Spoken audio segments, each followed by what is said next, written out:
Kage Community Broadcasting. You're listening to The Coach's Cage, presented by the Hamstra Group.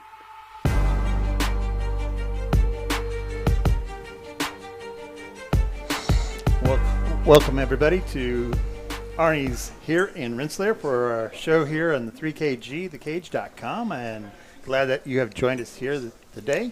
And I know that we are glad to have all of our area coaches. One of the things that we also want to make sure that you know is Wagon Wheel Grill. If you're looking for some great food before a big game or just any time, stop in at the Wagon Wheel Grill on South College Avenue in Rensselaer. From their famous delicious Wagon Master, plus add their famous great homemade chili. These two awesome combinations are a hit to any football game or party. So stop, dine in, your Wagon Master burger and chili combo, or call Wagon Wheel Grill at 219-866-9942. You'll be glad you did. Bob? All right, Jeff Gastineau and Bob Kurtz with you. Bill Kay, our partner, is under the weather tonight, so Jeff's doing double duty there. So we welcome in Chris Meeks, Rensselaer Central football coach. Chris, good to see you. How you doing? Good. How are you? Doing really well. Well, let's go back to last week. Tell us who you played and how you did. Yeah, we played Benton Central. We went on the road, went to their place. It was senior night, and again, we were coming off two tough losses to Lafayette Central Catholic and West Lafayette. So it was an opportunity to go out and play somebody that's not ranked number, 1, 2, 3, or 4, whatever in the state. And our kids prepared great all week. We put together a great practice plan. Looking at Benton Central, they don't have a sparkling record. But, one of the things we do when we arrive at a school, we get taped up, we get dressed, ready to go. Coach Hickman takes the quarterbacks and receivers out and start doing some drills, and he was quick to point out that they look very athletic. All right, so we knew that. We saw that on film. They've got some athletes, and they just haven't got things put together yet. But one of the things that we stressed all week was let's get off to an important start, or a quick start. It was important that we get off to a quick start, and we did. We went down the field, scored quickly, got up 7-0. Got the snowball rolling a little bit, went up 27-0. They came down and scored before half to make it 27-6. And then the last play of the half, which I thought was huge, we had a 65-yard reverse run by Kelton Hessen to score just as time expired to put us up 33-6 at half. So it was great to see the great start. It was great to see all cylinders clicking in that first half. And, we needed that after the two previous games. Second half? Second half, we started rotating kids in and got a lot of kids playing time. We were already kind of behind the eight ball a little bit. We had a couple kids that didn't play. And when we talk couple kids that didn't play, that affects us in several positions. All right, so both those guys played offense and defense, but then it also affects us because we have to move kids out of position to accommodate. So we were very pleased with the way our kids played. We played very hard. I guess the one negative thing was we gave up more pass yards than we wanted to in that game. So I think we gave up 200 yards passing, so that's something we've worked hard on this week to get that fixed. It's not really a situation where we're out of position. We're in position. We just got to make the play. So we're doing some more aggressive type drills for our secondary to make plays, but a lot of positives too. So we had a lot of positives. We had almost 400 yards offense, and defensively, I thought our defensive line played very, very well. So again, great win on the road. Take us through some of the individual stars. Yeah, offensively, our quarterback Tate Drone had a very good night for us, passing and running. He threw 11 passes, connected on 7 for 69 yards. He passed for 2 touchdown passes, and then he also had 2 rushing touchdowns. And then Diego Hernandez-Reyes, our freshman running back, had his best night, and he's going to have a lot of these nights coming next 4 years. He had 17 carries for 145 yards, and you can see him learning on the fly. Early on, wasn't quite sure the angles to take and so on, but now you see him squaring up the hole, getting up into the hole, and taking on linebackers. So he had a great night. It was great to get Kelton Hessen back. He'd been out last 2 games. He had 10 carries for 144 yards, and he really complimented Diego in our offense. He had 2 touchdowns rushing, and then he had 1 touchdown receiving, and he also had 4 receptions for 45 yards. So Kelton had a great night. And then Kenseth Johns, our senior tight end, had a touchdown reception. So offensively, we were very pleased. And then defensively, a young man that we've really challenged and have been pushing, and that's Jordan Cree, really stepped to the plate. Jordan's got the potential to play at a very, very high level on a Friday night. And, let's remember, he's still just a junior, but he really stepped up big. And one of the things we wanted him to do was play continuously through the whistle. And he did that Friday night. And there were times where it looked like he may not get in for the sack or get in for the tackle, but through his continuous play, he would get the tackle for loss or get the sack. He had 3 tackles for loss. He had 2.5 sacks. He had 7 total tackles. And we need that from him moving forward because he's a huge anchor on our offensive and defensive lines. Our sophomore middle linebacker, who's kind of nursing an ankle injury, Colton Metzger, had a nice game. He had 9 tackles. And then our soccer player / football player, kicker, was 6 for 7 on PAT. So it was a very productive night. We were very pleased. And like I said, anytime you can go on the road in the Hoosier Conference and pick up a victory, it's pleasing. Chris, I know that one thing that is probably the difficult thing is when you got to go not, maybe 2 positions or 3 positions, but sometimes this year it seems like you've had players go 4 positions. How difficult is that for some of the kids to make that transition? It's tough from the standpoint, 1A, 2A football depth becomes an issue. And there's some positions where we have more depth than others. The position that we're really getting hit at is the running back position. And, we've had 3 kids go down with different injuries or quarantining or whatever. So, you hate to put a freshman in the fire like that, especially against the West Lafayette or Central Catholic. And we've had that in a few situations, but those kids have responded.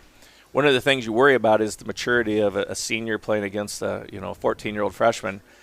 But we've gotten through it. Our kids are healthy in terms of the younger kids, and it's going to make us a better team because of that. Now we're starting to see some of our older kids that were dinged up or out for whatever reason coming back. And, the most important thing is by the time we get to week 10, we've got to be hitting on all cylinders. And this week of practice, we feel like we're starting to get to that point. I felt like a couple weeks there we were spinning our wheels a little bit because we weren't sure who was playing and who wasn't. But now we're starting to get things back, and the kids feel it, the coaches feel it, and that's the situation we want to be in at this time of year. Not only your team, but a lot of our area teams are playing freshmen a lot this year, more than I can remember in a long time. What's the difference? What's the hardest thing for a freshman coming from middle school football straight to the varsity level? There's a lot of things. First one is, like I said, the maturity. I mean, you've got a 14-year-old body versus an 18-year-old man in a lot of situations. So that's tough in itself. Second of all, the speed of the game. So you go from middle school football, where the game's a lot slower, to high school football, where some of these guys have been playing, 3-4 years of varsity, and now you're thrown into the fire. So the speed of the game, like the West Lafayette game, I felt like we moved a lot slower than we did the Central Catholic game. And then last week, things were a lot quicker, and that's where we're seeing the progress with a lot of those young kids. So there's the experience factor. So a lot of these kids hadn't played under the Friday night lights. It's a little different playing a Monday night or a Saturday afternoon middle school football game instead of playing a Friday night football game. So there's a lot of things that go into it. But, again, I think our coaches have done a great job coaching the kids up. The kids have really worked hard. And, we talk about team chemistry and gelling, and we spend all June and July doing that. Then you start missing some components, which happens. That's adversity. But our kids have handled it well, and I think our kids are seeing now that we're a better team because of that. So moving forward, I think it's going to make us a lot better team. Have you been putting freshmen in the secondary in those situations where it's really critical, and then they're learning as they continue to go through that? Absolutely. And that's probably a big growing up situation that they're going into. It is, and they're going to go through growing pains, and you hope you have the advantage or the ability to do that at a JV level. But like I said, some kids have been thrown into the fire, and they've responded well. And as long as you have competitive kids and they work hard and try to absorb everything, there's going to be growing pains, and they're going to make mistakes. Seniors make mistakes. Yes. But, I want to attribute a lot of our success right now to our seniors. They're the leaders.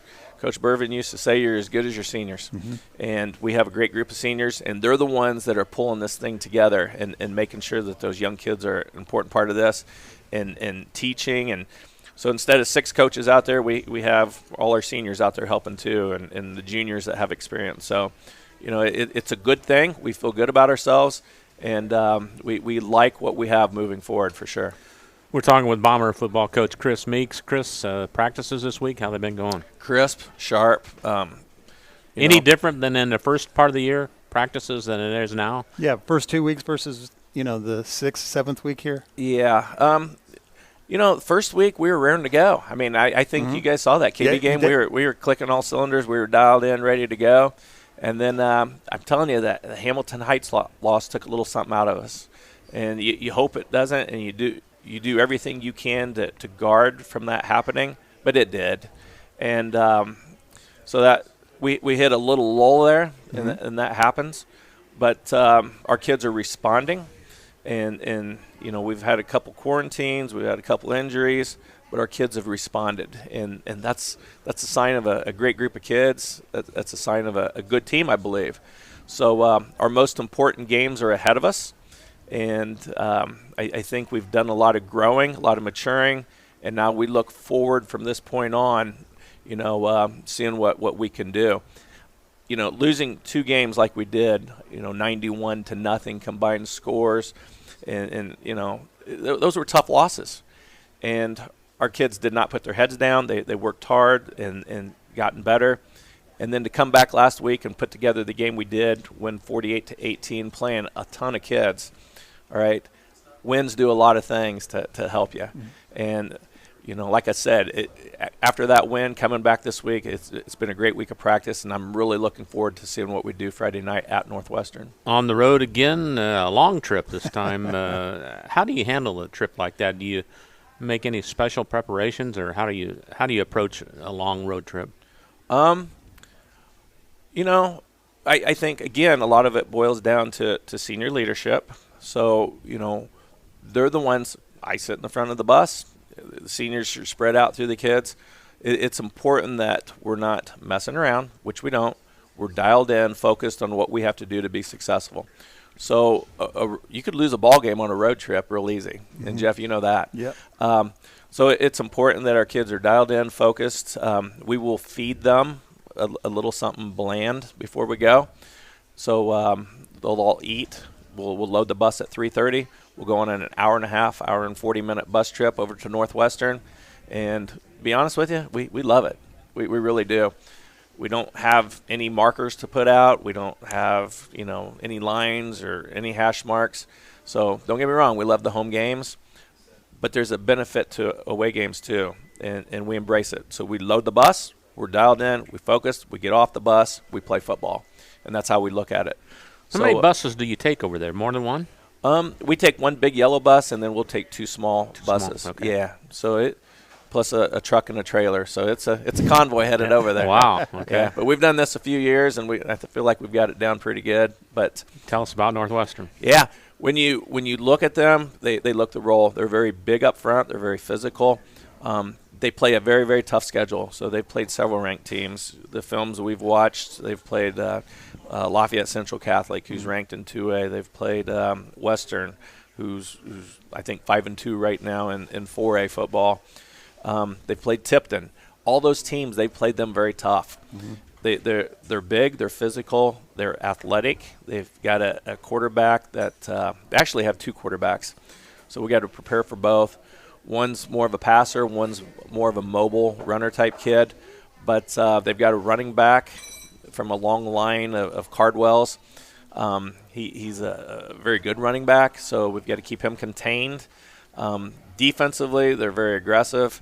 They'll line up in a 6-man front. They're going to come downhill, attack us, challenge us. So Tate's going to have to hit a few passes, and then we're going to have to do some different scheming. And Coach Lyons has done a good job of creating some schemes as far as it should open up. And hopefully we can get our running game going and make some play-action pass in. And if we do, we'll be successful. But they're a good team. They really are. Their record doesn't indicate it, but they're losing to very good teams. And it should be a great Hoosier Conference game on the road. Talking about Sunday is a big day for Indiana high school football, right? It is. It is. Sectional draw. Sectional draw. And most exciting time, Do you guys have like parties and things like that, or you get-togethers, or? What we traditionally done, I've got a group of coaches, and you two guys can appreciate this. They like to eat. No. Yeah. So we kind of like to eat too.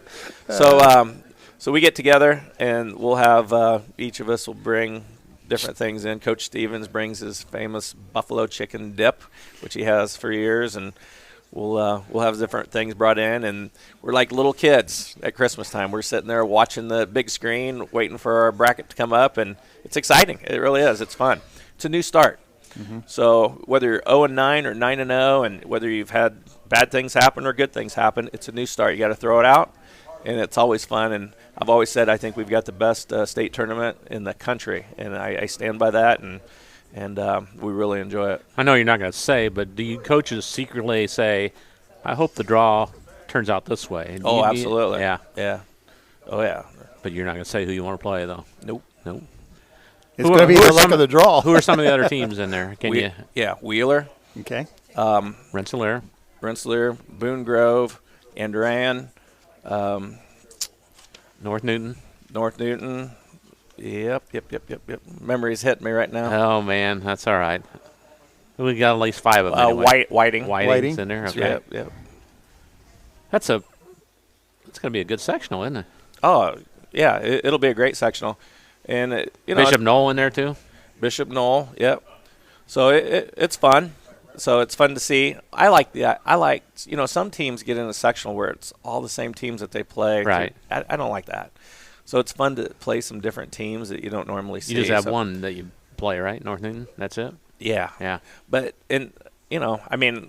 we enjoy playing each other, us and North Newton. But sure. I know Scott feels the same way. It'd be fun to just play somebody different. Sure. So that's what we're hoping for. Younger report on the Bombers. Yeah. Unfortunately, things got rained out Sunday, so there was no flag football. But what we will do is that last day that we have flag football, instead of having practices, we'll double up on the games, so those kids will get all that playing time in. And we'll have a cookout that day, so more information coming on that soon. Our JV kids had a nice win at home against Benton Central. They won 58-6, and were very impressive in doing so. Middle school, boy, they had a great week. Had an opportunity to go out and watch both their doubleheader wins. Saturday, we played Kankakee Valley and beat their 7th grade 26-8, and then our 8th grade won 30-12. And very proud of those kids because we're missing some kids right now due to COVID at the running back position, just like us at the high school level. Wow. Yeah, and really did a nice job. It was great to see that. And then last night, our 7th grade won 30-20 over Cass. And then probably the most entertaining ball game I've ever seen at the middle school level. Is that right? I'm just being honest with you. It was back and forth. We played Cass at the 8th grade level. Cass scored with 1:15 left to go up by 2. Wow. 24-22 over our 8th grade. And Coach Phillips and the staff went into our 1:15 offense. Didn't know you had that. I didn't either. And put together a beautiful drive and got down the field, got down to the 1 with I believe 15 seconds left, and we had a botched handoff or whatever. So we got one play left at the 9-yard line to win the game, and our quarterback hit a beautiful pass to the receiver. It was Westfall to Caden Webb. Cohen Westfall. Ryan's his dad. Cohen Westfall to Caden Webb for a touchdown right at the end of the game to win it. And those kids. Bet they went wild. Wow. They went wild, yeah. And it was just great to see that. That was fun. Oh, absolutely. Yeah. So make it fun for especially everybody. with that much time. I mean, like you said, minute 15, and you're marched down the field like that. And Yeah, and I was proud of the kids and proud of the coaches. I mean, they did a great job using their timeouts and getting out of bounds and doing the things they had to do to get down the field and scored. And Didn't consider the field goal, though. No. All right. Well, this is week 8, isn't it? It is. Yep. Where to go? I don't know. Where'd the first 7 go? I don't know about you guys, but I'm ready for some sweatshirt weather. We need to get some 40s Not this and week. 50s. No, Not this week. Not in No. the near future. So Maybe week 9. I don't know. yeah. or maybe sectional weeks. Sectional week, yeah. But the good thing is we haven't had any, torrential downpours Or delays storms. or- Yeah. Or lightnings. Chris, thanks a lot. Appreciate it. And Thanks, we'll guys. We'll see you next week. Thank you. Chris Meeks from the Rensselaer Central Bombers back with more of the Coach's Cage on 3kgthecage.com. For over 60 years, Hamster Group has helped build America. In 1958, a small Northwest Indiana builder began constructing homes. Through the years, by following the motto, quality and integrity you can depend on, Hamster Group has grown.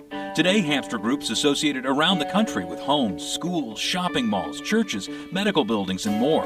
So for your next project, large or small, and quality and integrity you can depend on, call 219-956-3111 and speak with the experts at Hamster Group. High-quality personalized dental service is what they do at Hillcrest Dental. For over 40 years, generations have relied on Hillcrest Dental for beautiful, healthy smiles. Dr. John Ayler and Dr. Jack Drone look forward to seeing you for your next dental visit. For information or to set your appointment, call 219-866-7117. That's 219-866-7117. Or visit hillcrestdental.net. Hillcrest Dental is a proud sponsor of all high school athletics.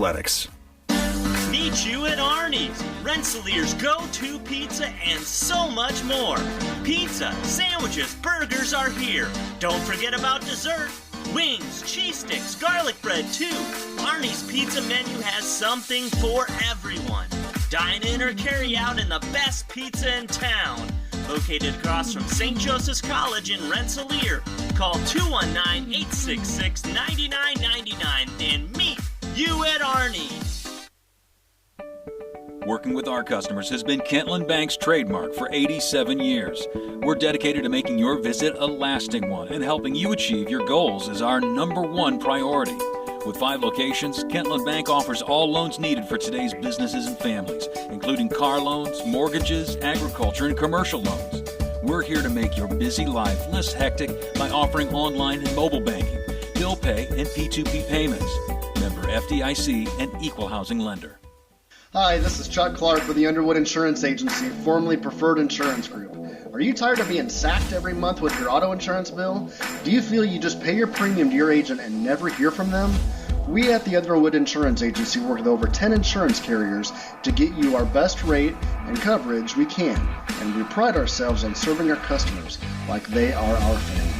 We are conveniently located in Remington and Lafayette. We can be reached at underwoodagency.com. Reach out to us to score big savings. You're listening to The Coach's Cage, presented by the Hamstra Group. Welcome back here to Arnie's Pizza, and don't forget that we have going on with Arnie's Pizza a chance for you to win a $10 gift certificate if you can answer the following 2-part question of our week 1, which was what 3 football teams won the week of September the 16th and the 17th. And if you come and tell me what that answer was, then the second part of that question is what was the score of the West Central North Newton game on that Thursday? And then our second question, if you still want a chance to win a $10 gift certificate, is come see me with this following question. You just need to know what is the, oh man, where'd it go? I missed it already. Oh yeah, Coach Meeks has won how many games, and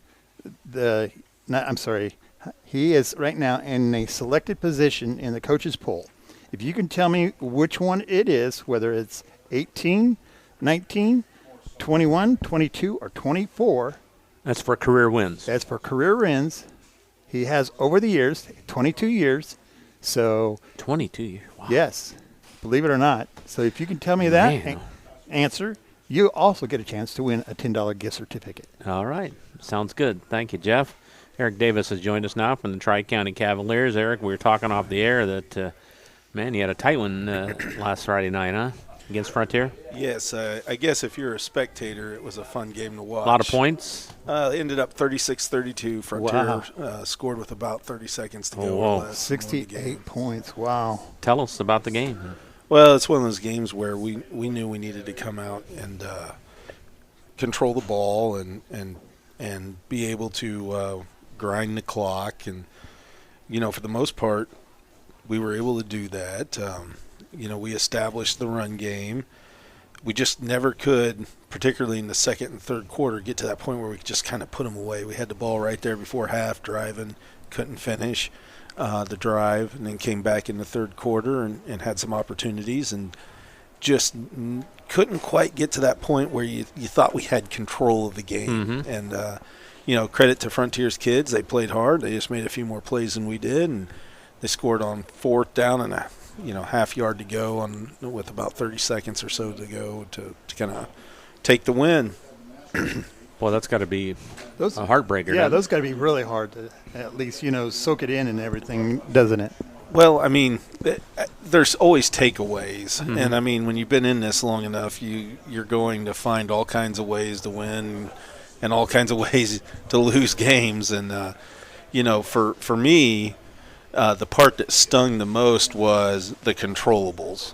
And when you pick up, we had two penalties on one play, a live ball and a post, a dead ball penalty on that last drive that accumulated 30 yards of ground for Frontier. And, that to me, that's a controllable situation, and when you give that kind of yardage away, particularly on the last drive of a game that's as tight as what ours was, well, it's unfortunate. It's a fickle game, but it's a beautifully fickle game. Sure. Mm-hmm.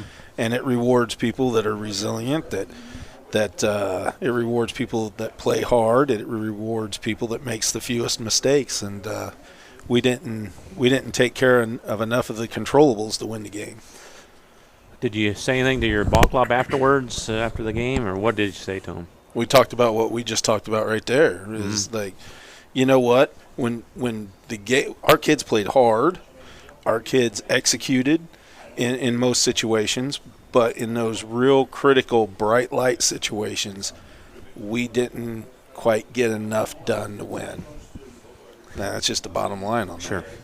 Who were some of the players that played well for you, both offensively and defensively? Oh, I think when you look at it, I think the offensive line was able to sustain some blocks and really get some movement up front. And 32 points is pretty darn good. Yeah, you would think 32 points is enough to win a game, particularly with our style of offense that eats the clock and so forth.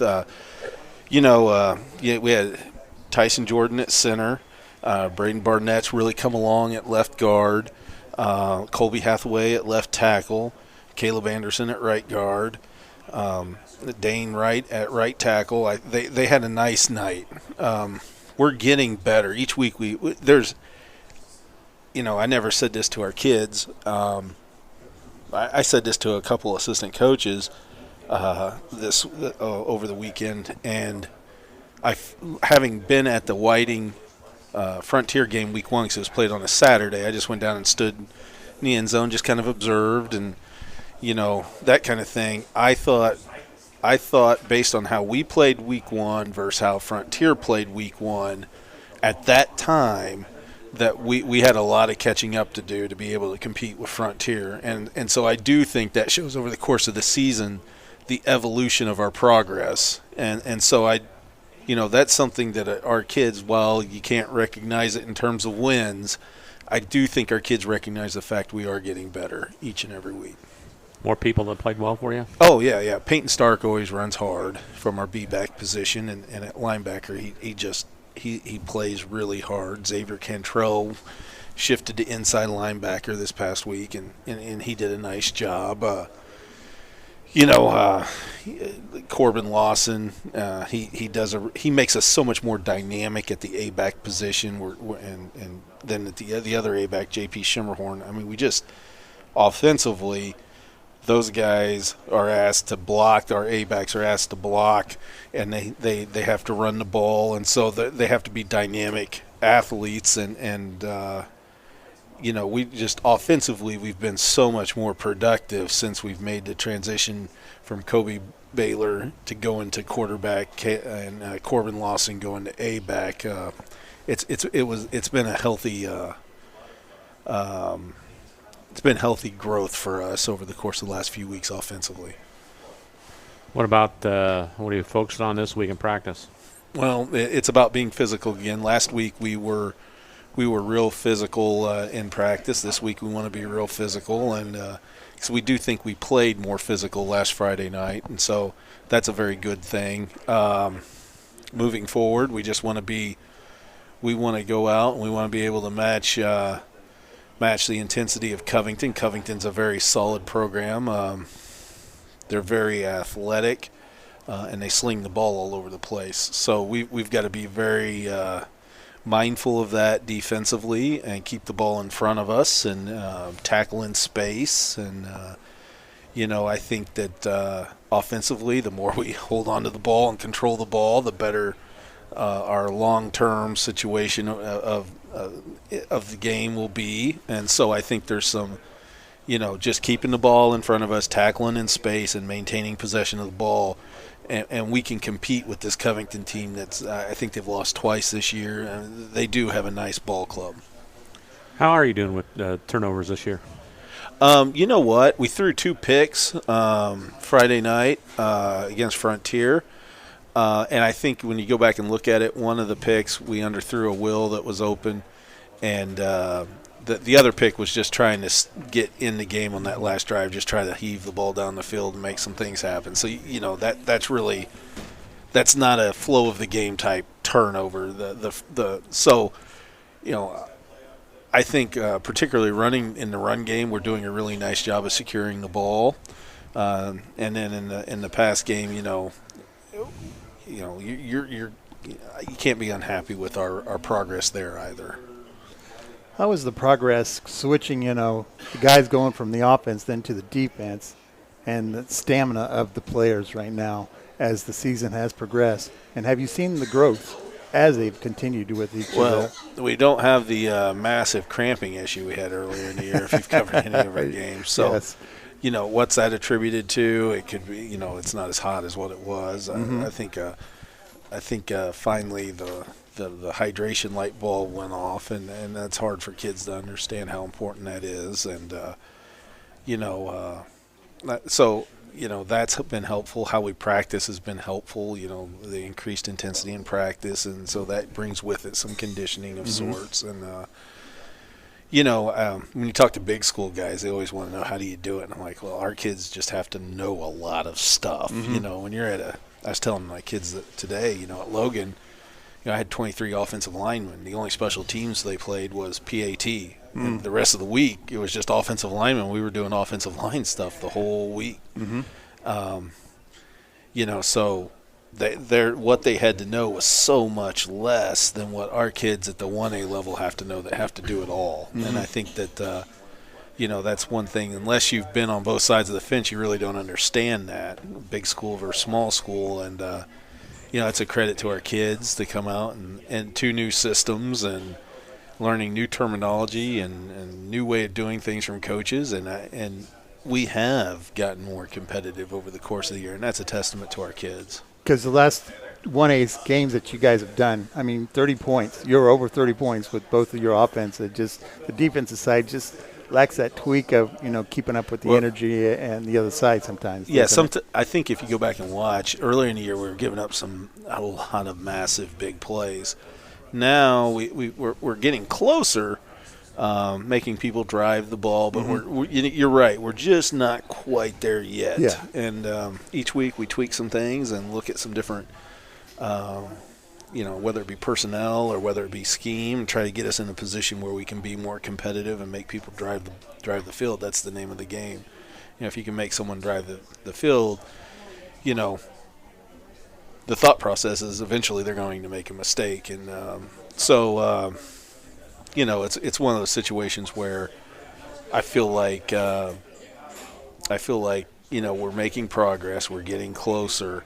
We just got to have that one breakthrough. And, the part of this game that's interesting is, we're guaranteed 3 more chances to break through. Mm-hmm.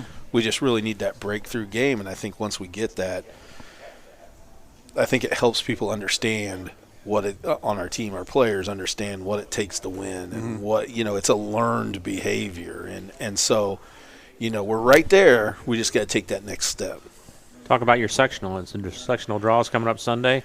What are your thoughts on that? Well, for me, it's exciting. Indiana football is exciting because of the all-in format. We're in a 7-team sectional, so somebody's going to get a draw because Catholic moved out because of success. So that vacated one of the spots where they didn't reorganize. I see. So we got a 7-team sectional. Somebody's going to get a bye. Do you like that, the bye or not? I want to play. I think I've heard many coaches say I'd rather play. Yeah, that surprised me. More coaches say they want to play than have a bye. I'm a big routine guy. Mm-hmm. And I don't like messing with I don't like Saturday games. I don't like things that come up. I want a routine and I want to have it. And so I guess Friday nights are game night. I want to play on Friday night. Sure, absolutely. So some other teams in your sectional? It's the same sectional it's been. Traders Point Christian, Clinton Central, Clinton Prairie, Carroll, Frontier, us, North White. So those are your 7 teams. Some of those people we're real familiar with. Some of those people we've only seen on film. Don't think I've seen Clinton Prairie at all on film this year. But we've seen Traders Point, Clinton Central, Carroll we played Frontier, we played North White. So overall I feel like, it's a nice sectional. It's got a chance for somebody to get a good draw. It's got a chance for somebody to make a run. There's no perennial Catholic in there anymore. Well, right? I don't want to say that, but there's no perennial dominant team in that sectional. So, and then if you look at the scope of people's seasons, there are Traders Point's having a nice year. Clinton Prairie's and Carroll's having a really nice year. They might be the front runner. Mm-hmm. And they do have a nice squad. So from that standpoint, we're excited about the sectional draw coming up Sunday. We got 2 games left that are very important, Covington and North Newton. And, we'll start getting ready for that sectional game after the North Newton game because we're creatures of habit. Sure. And that's kind of how we'll roll. What's going to be some of the keys for you against Covington, other than trying to stay within your means and their aspect of a powerhouse in a sense? I think they've got a really slick passing attack. Mm-hmm. They're one of those air raid. Last year they were running a lot of mesh concepts. I don't see the mesh crossing air raid concept like their coach talked about at Decatur Central last spring, but. Their coach since moved on. Travis Brown's back. I've known Travis for a long, long time. I feel like, offensively they're a little more physical than they've been in the past. Their skill kids are really slick. They got some really nice skill kids. Quarterback can sling it really well.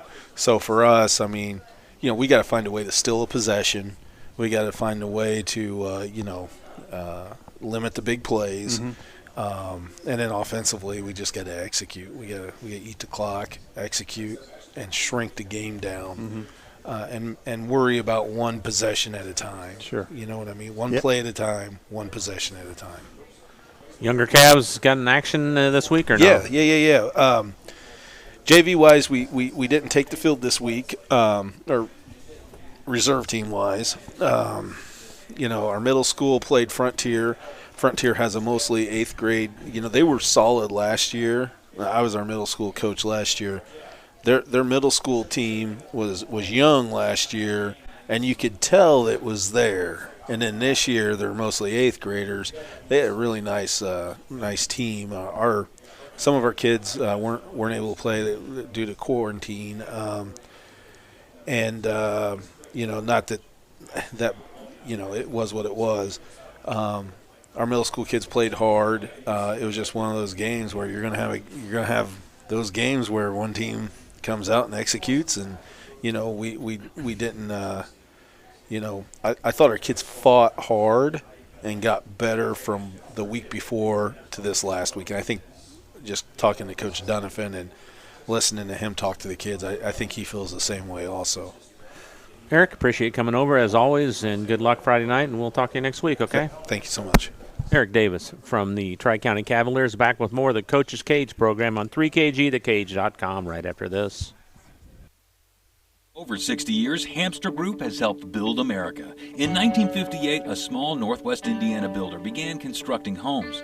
Through the years, by following the motto, quality and integrity you can depend on, Hamster Group has grown. Today, Hamster Group's associated around the country with homes, schools, shopping malls, churches, medical buildings, and more. So for your next project, large or small, and quality and integrity you can depend on, call 219-956-3111 and speak with the experts at Hamster Group. Hi, this is Chuck Clark with the Underwood Insurance Agency, formerly Preferred Insurance Group. Are you tired of being sacked every month with your auto insurance bill? Do you feel you just pay your premium to your agent and never hear from them? We at the Underwood Insurance Agency work with over 10 insurance carriers to get you our best rate and coverage we can, and we pride ourselves on serving our customers like they are our family. We are conveniently located in Remington and Lafayette. We can be reached at underwoodagency.com. Reach out to us to score big savings.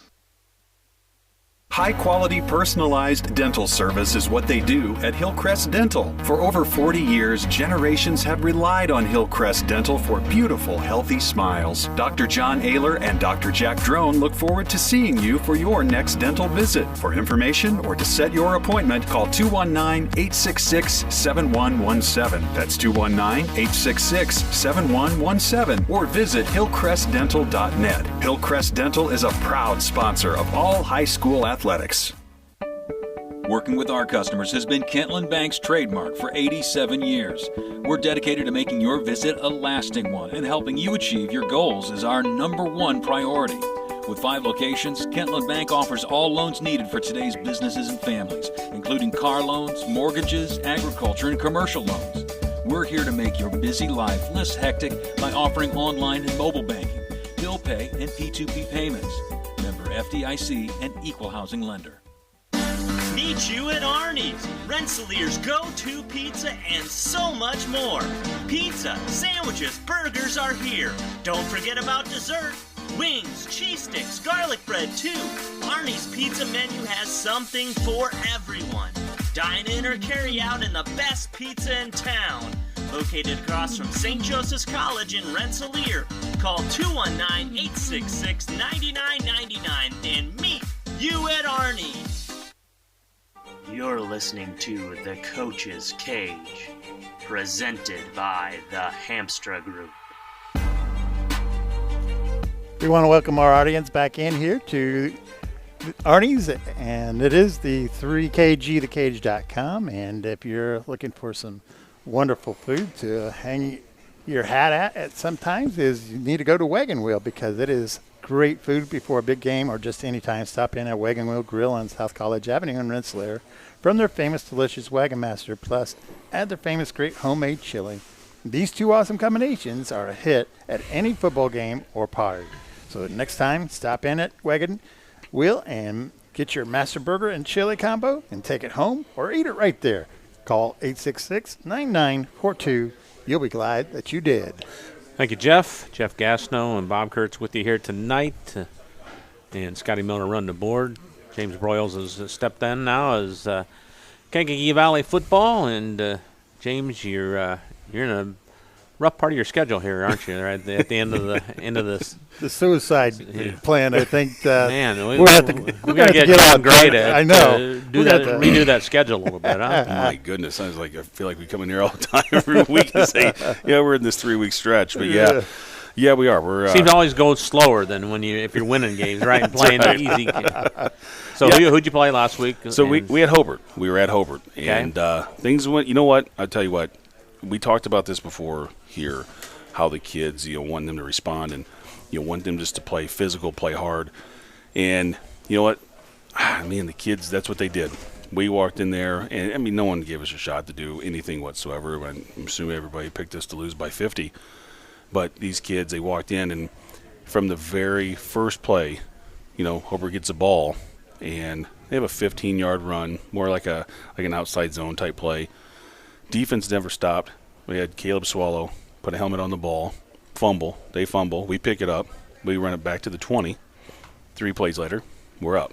And it was from that moment, it was like a moment of belief and excitement that these kids need, in this sport, and especially again, with this stretch of games in the way things have gone this year for us, it was a bit of excitement for them, and it was a lot of fun to see, because from that point, especially during the first half, I mean, it was a battle, and they just kept responding to every situation that Hobart threw at them.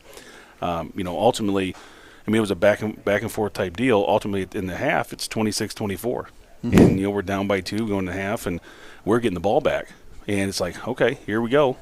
Kids are fired up, excited, and, we come back and, things, the one thing we talked about before was, especially here, was negative plays. And we got to eliminate that. You start off your 1st and 10, and, you go 2nd and 12, 3rd and 9, against some of these defenses that we're facing, and it gets rough, and it's hard to make things happen.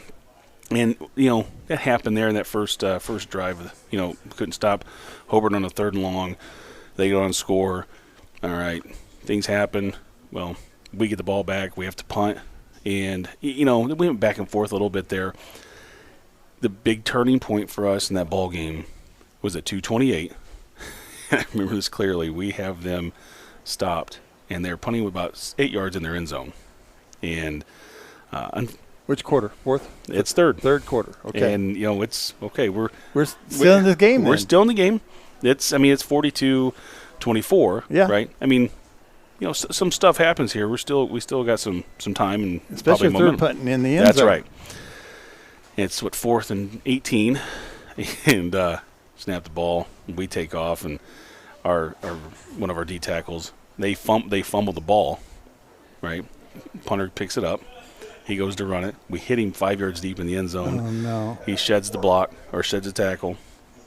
He runs for 20 yards. Oh, my. Oh, no. And wasn't even planned, huh? It wasn't. No, it wasn't even planned. And I think he ended up breaking probably about, I don't know, it felt like 50 tackles. And you go, oh, Sure. no. Yeah. Oh, no. You're looking, you're like, oh, boys, all right, let's regroup here. Yeah. And it was unfortunate, because that was one of those, it really kind of took the wind out of there, Sure. out of them. And they went down, but they kept competing. They just ended up scoring on that, and by that time, things got a little more distant, and we're in the 4th quarter, down by a decent amount, and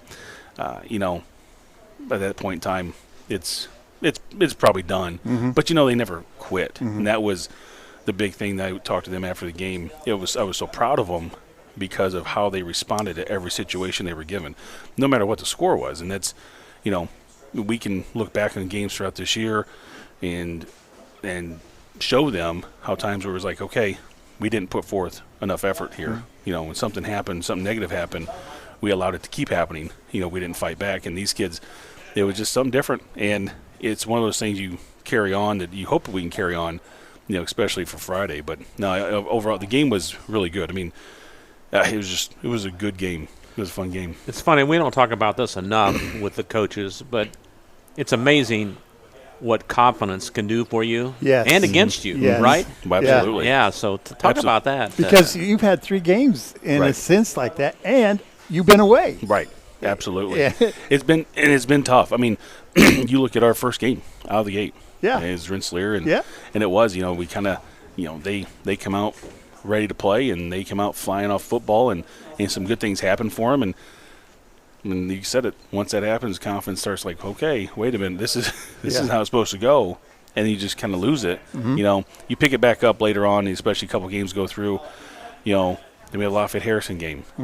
Same situation, and you hope you have some confidence builders in there.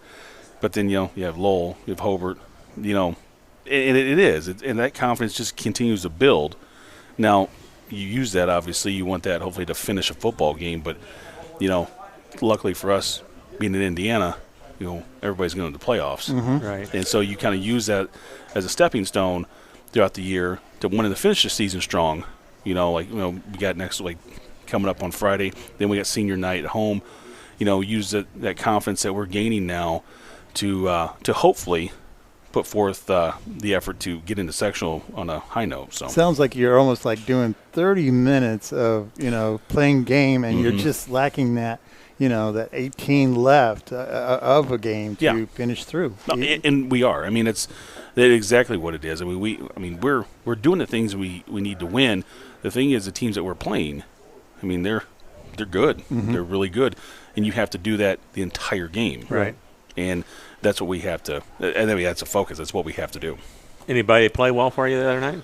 Right. We threw the ball for 185 yards. I noticed you threw that quite a bit we there. Did. You can take that every game. I'm telling you, 185 yards. Jack Lampke ran for over 100. Yeah. Again, and I think. You had two good things going we there. Did. We really did. From what I saw from the numbers, good balance. It was great. We were able to throw some screens in there that really helped.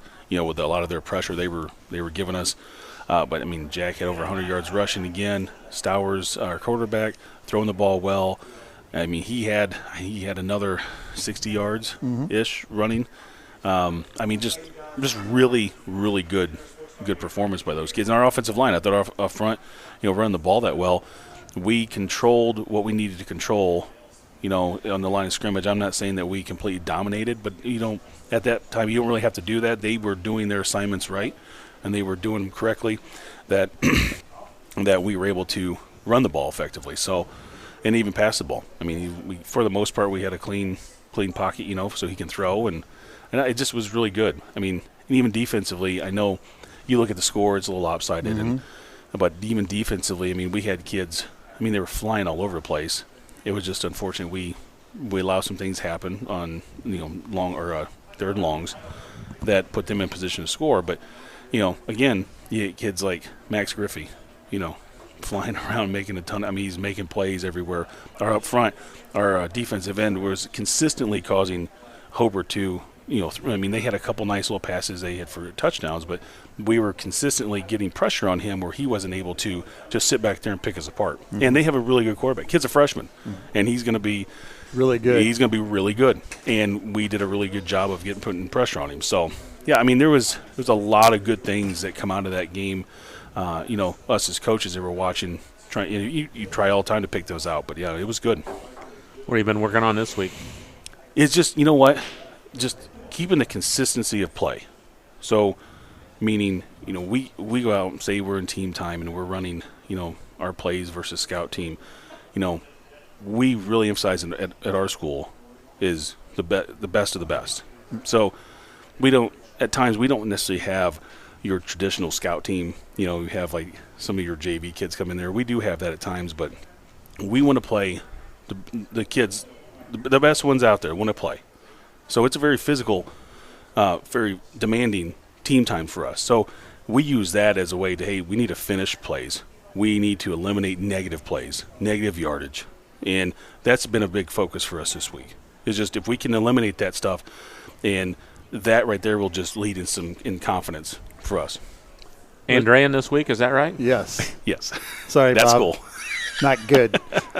I saw that they're pretty darn good, aren't they? Well, they're how do I say it? They just got a good running back. Yeah, I think they got a good running back. I think he's from another state. Yeah. And they do have their advantages, don't they? Yeah, they do.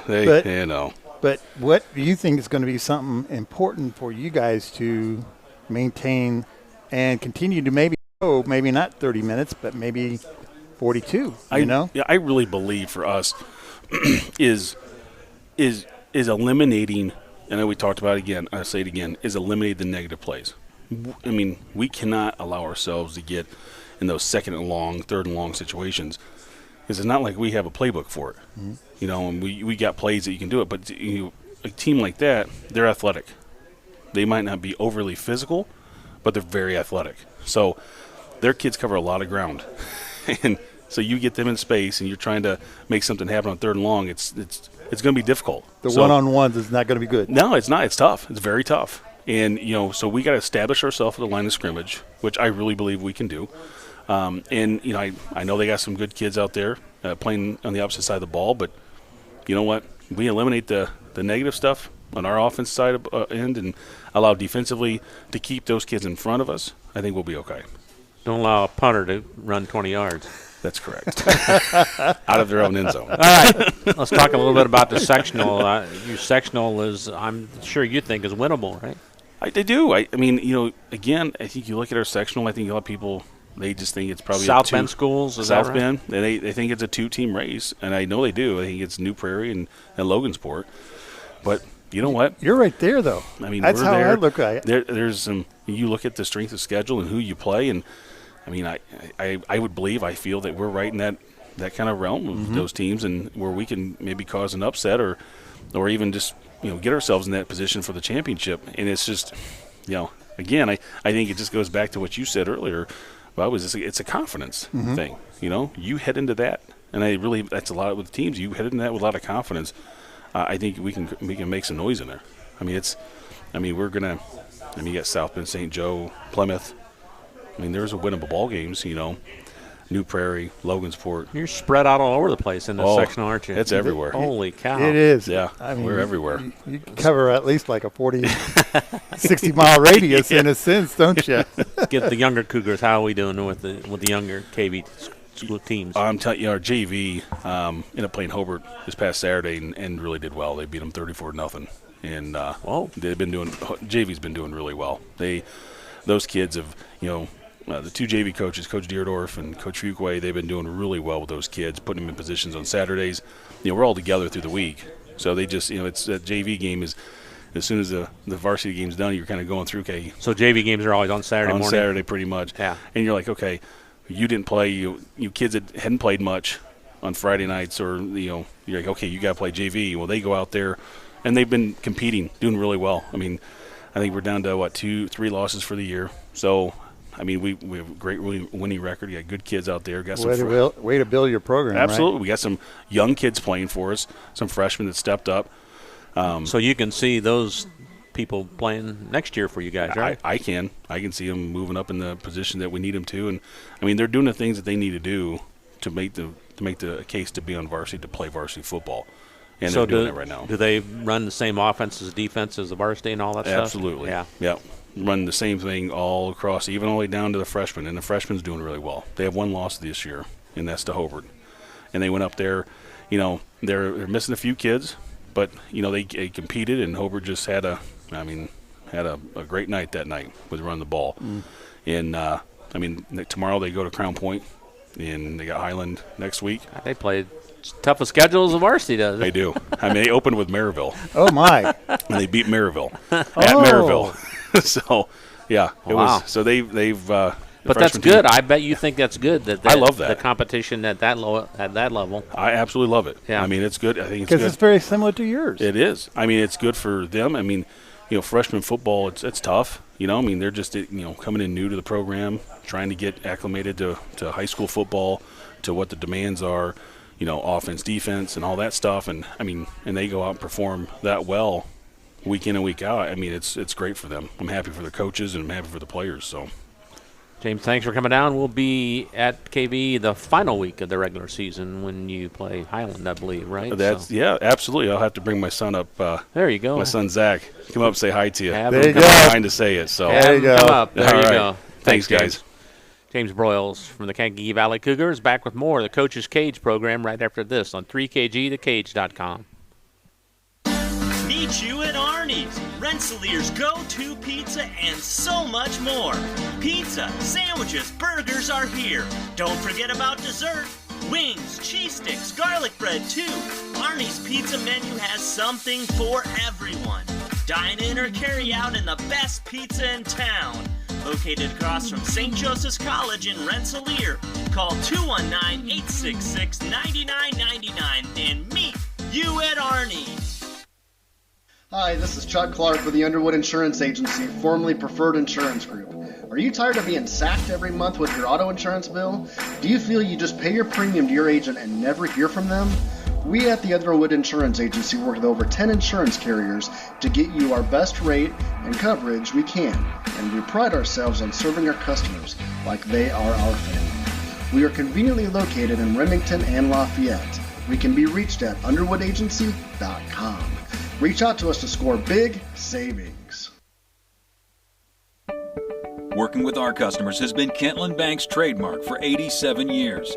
We're dedicated to making your visit a lasting one, and helping you achieve your goals is our #1 priority. With 5 locations, Kentland Bank offers all loans needed for today's businesses and families, including car loans, mortgages, agriculture, and commercial loans. We're here to make your busy life less hectic by offering online and mobile banking, bill pay, and P2P payments. Member FDIC and equal housing lender. For over 60 years, Hamster Group has helped build America. In 1958, a small Northwest Indiana builder began constructing homes. Through the years, by following the motto, quality and integrity you can depend on, Hamster Group has grown. Today, Hamster Group's associated around the country with homes, schools, shopping malls, churches, medical buildings, and more. So for your next project, large or small, and quality and integrity you can depend on, call 219-956-3111 and speak with the experts at Hamster Group. High-quality personalized dental service is what they do at Hillcrest Dental. For over 40 years, generations have relied on Hillcrest Dental for beautiful, healthy smiles. Dr. John Ayler and Dr. Jack Drone look forward to seeing you for your next dental visit. For information or to set your appointment, call 219-866-7117. That's 219-866-7117. Or visit hillcrestdental.net. Hillcrest Dental is a proud sponsor of all high school athletics. You're listening to The Coach's Cage, presented by the Hamstra Group. Welcome back to Arnie's Pizza in Rensselaer, right across from St. Joseph's College. If you don't know where we are, we're here every Wednesday night for the Coach's Cage program. Thank all Beth Graff and the workers back there for providing us and the coaches with great food. Pizza. Good pizza. Absolutely. It was. So we appreciate that very much. Friday night, going to be over at North White. It's going to be an audio broadcast only. We didn't get permission to do a video, so we'll do audio only Friday night. It's a big one in the Midwest Conference, North Newton at North White.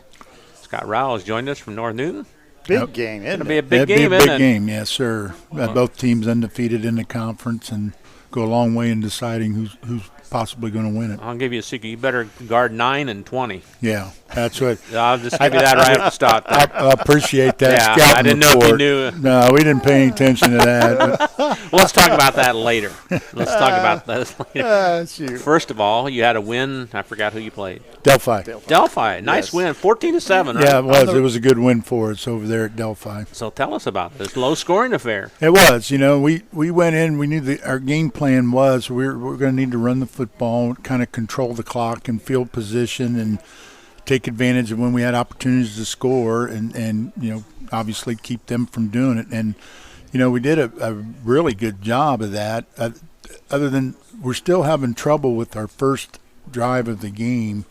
The other team, because we're having issues of getting ourselves up to speed and doing that. And, you know, we kicked off to Delphi, and they marched right down the field, got all the way down there, and they had a guy, he broke one, and he was about to go in the end zone, and our corner, Lane Zahner, just grabbed and ripped the ball right out of his hand at about the 2-yard line as he was going in and fell on it and recovered it. And I thought, good, we stopped that touchdown effort for them because they had driven all the way down. But the best part was right after we got it on the 2, we put together a 98-yard drive for a touchdown, which went all the way into the second quarter before we scored. Yeah, I mean, they had the ball once in the first quarter. We had it once in the first quarter, and then we scored early in the second quarter on that same drive.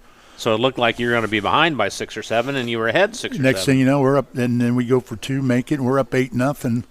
You know, into the second quarter, and you know, they drove the ball a little bit, but we did much better defensively. We're kind of up to speed, getting things going, and then we were able to drive the ball again, you know, close to down there, and we didn't score or anything, and man, first half was over, and it was like, you know, I think each team had the ball 3 times, you know, and it just chewed up the clock and went right through that. So it was 8-0? 8-0 at halftime, and we're going to get the ball first, start second half, and I told the boy, I said, this is a big, you know, we're going to get the ball first, and it was a big drive, and they answered. I mean, we came out, got the ball, drove right down the field, scored again, went for 2 and missed it, but we were up 14-0 at that point. And you thought everything was great then? Things are going right along fine, and we went into the fourth quarter.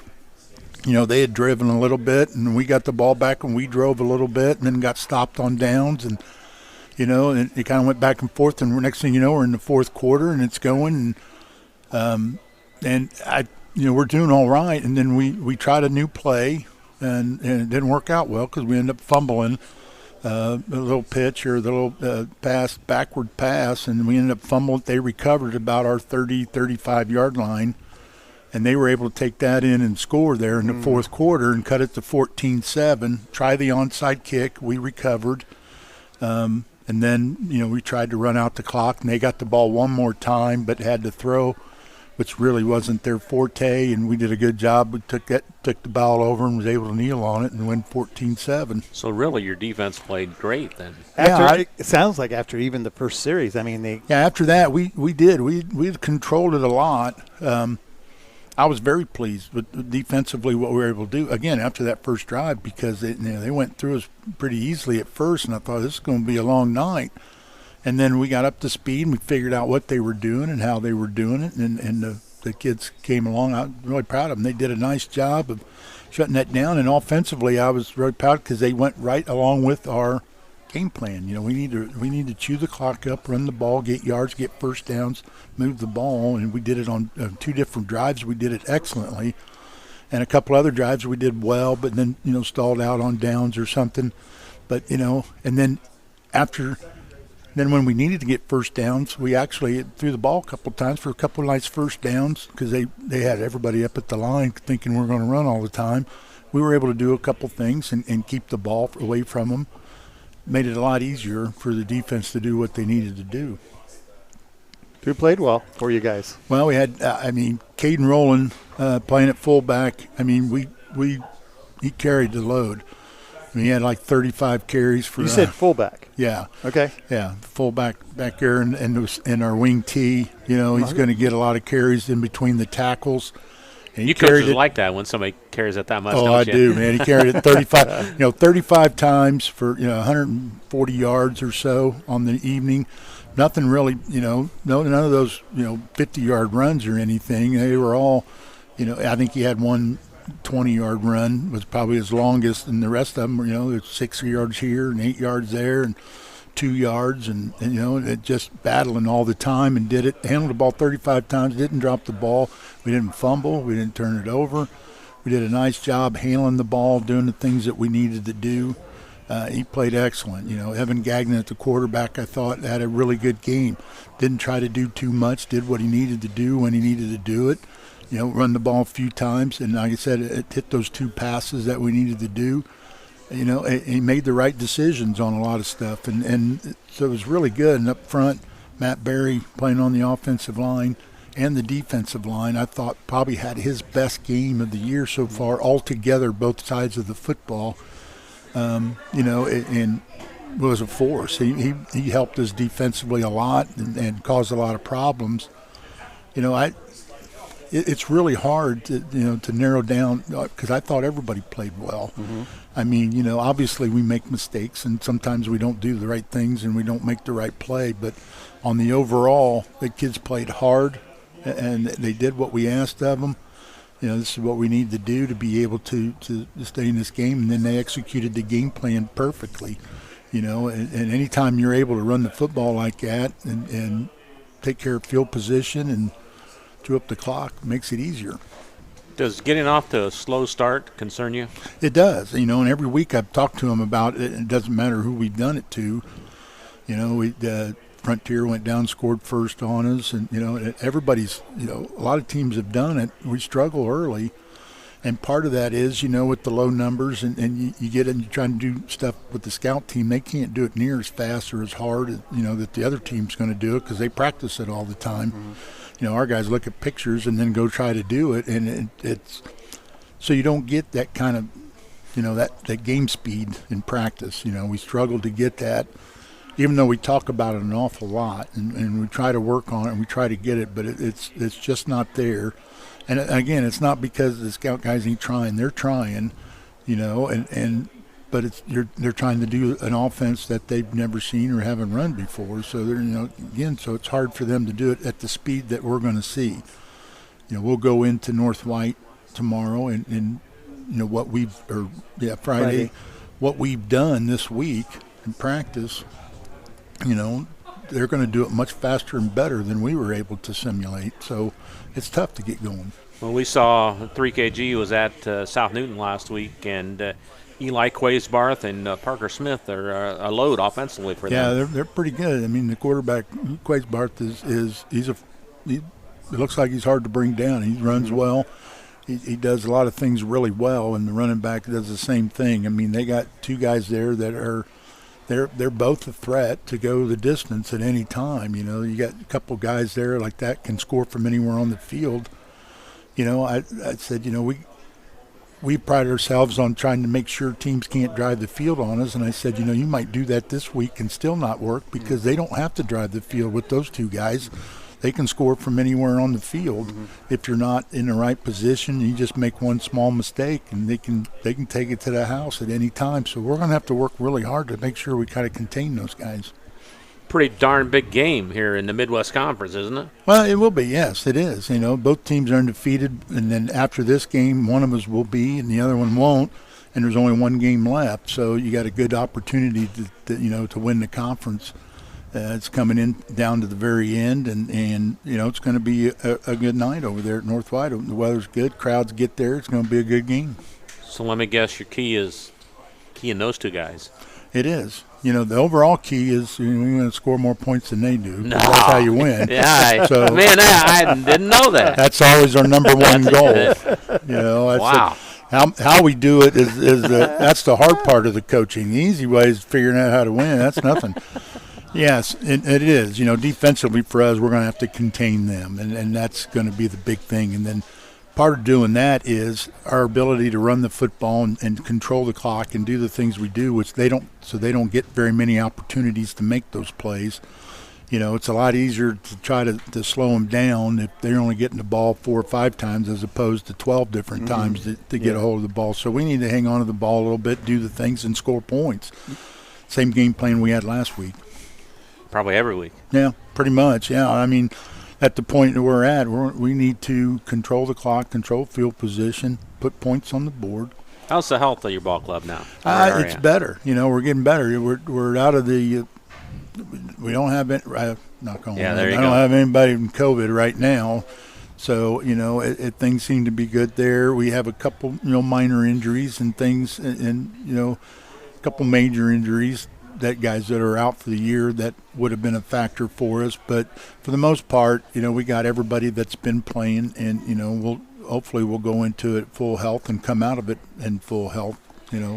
Does your special teams, you think maybe a big key with this game being that it is the situation that it is? It could be. There's always opportunities for that, if we get good kickoff returns or the punt returns, either one. If we force forcing them to punt, and then being able to get a good return off of that. Like we got guys back there that can return. Lane Zander has had a couple punt returns in week 1, and Evan Gagnon, the quarterback, they're both capable of getting the ball. We'll get a couple good blocks and get it in the open field, and they got a good chance of going the distance. So, yeah, it could be, and I think turnovers will be big. I do. I think turnovers are big every game for us because they eliminate opportunities for you to score, and then if you can get the other team to turn the ball over, it takes away their opportunities to score, and you're only going to get so many opportunities, so we can't give them away. Have the younger Spartans got to play yet or no? Well, the junior high, they've played 3 games now, I think. We had a week and a half in there where, school was shut down a little bit and we went to e-learning. They canceled all junior high stuff for a little while. But they're back, and they played last week, this week, played South Central last night. And so they're getting some games. They've had 3 in. I think they got 3 more that they're going to get in, hopefully, before the season ends. That's the plan anyway, as long as nothing else goes wrong and we don't have any issues. They're they're struggling right now. They're trying to get things going, and because they've had lots of guys in and out. The coaches there, there's like 20, 21 guys on the junior high team, and they've had guys in and out right and left. So it's guys are you got players trying to learn new positions and do different things, and one week you're in the backfield, and the next week you're up on the offensive line because they don't have any other linemen, and then moving people all around. So it makes it a little tough, but the coaches are doing a good job with it. The kids got to play. They got after it. They got a little bit of physical contact, and I thought it looked all right. I mean, the scoreboard didn't go well, but they played well. You got sectionals picks this Sunday. Yeah, coming. You guys having a party or something like that? No. That Bob and I can come to? No, or? no, I'm not having a draw party. We haven't found a taker yet. No, Jeff? No, we're not doing that. We'll sit and we'll figure out what we get, and that's great. But again, depending on how it goes Friday night, and you're in a position then, we take care of business Friday night, and then we're in a position to win the conference the next week, and we're going to be a lot more emphasis on that because we'll have one more conference game to go, and we'll have to do that to complete it. So we're really focused on the conference. That'll come out, and that's all good. But I always tell you that's down the road. Let's take care of this first. And then we'll see where it goes from there. We're in the 2A sectional. I just assume we're going to draw Andrean. So, let's take care of the conference and get things taken care of. We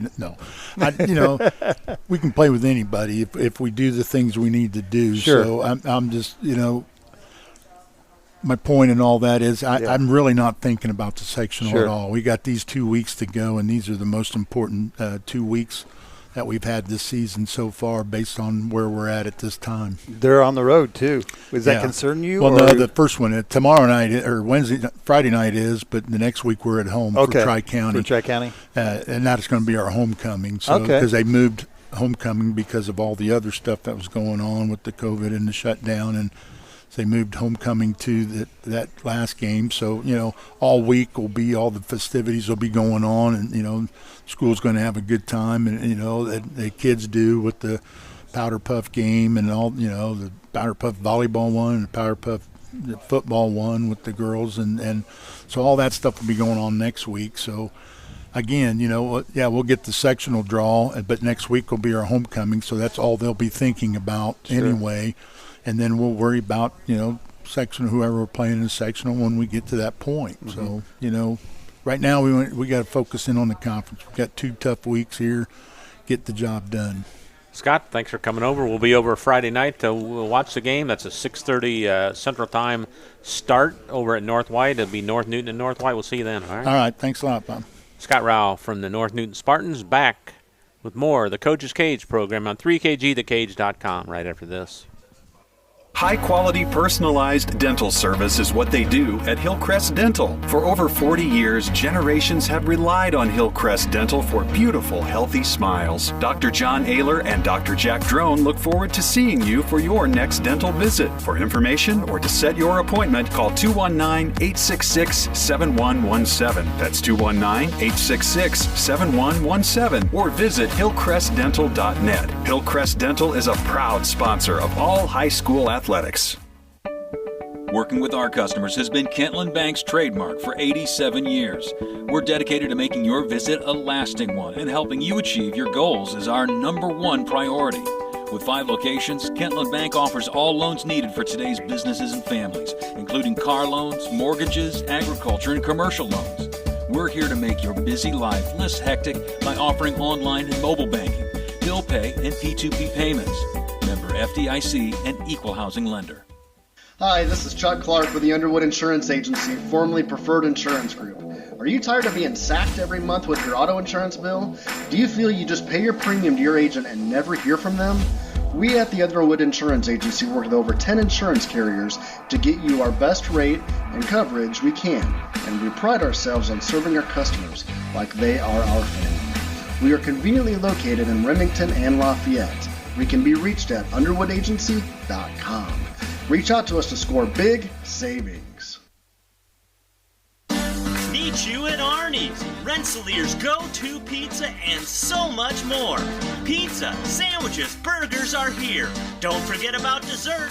Wings, cheese sticks, garlic bread too. Arnie's pizza menu has something for everyone. Dine in or carry out in the best pizza in town. Located across from St. Joseph's College in Rensselaer. Call 219-866-9999 and meet you at Arnie's. For over 60 years, Hamster Group has helped build America. In 1958, a small Northwest Indiana builder began constructing homes. Through the years, by following the motto, quality and integrity you can depend on, Hamster Group has grown. Today, Hamster Group's associated around the country with homes, schools, shopping malls, churches, medical buildings, and more. So for your next project, large or small, and quality and integrity you can depend on, call 219-956-3111 and speak with the experts at Hamster Group. You're listening to The Coach's Cage, presented by the Hamster Group. And welcome back here to Arnie's. And if you want to get a chance to win a $10 gift certificate, all you got to do is answer the following question. And you know that you can get the $10 gift certificate from me. You have to see me.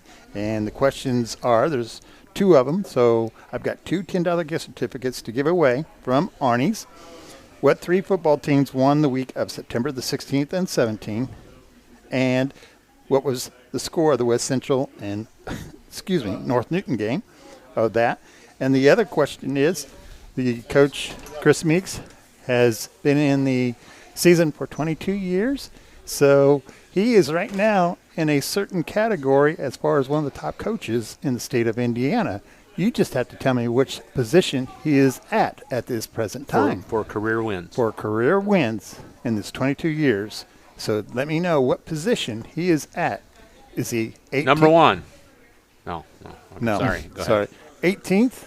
Is he 19th? Is he the 20th? Oh, so, the 21st, the 22nd, or 24th? All right. Those are your choices.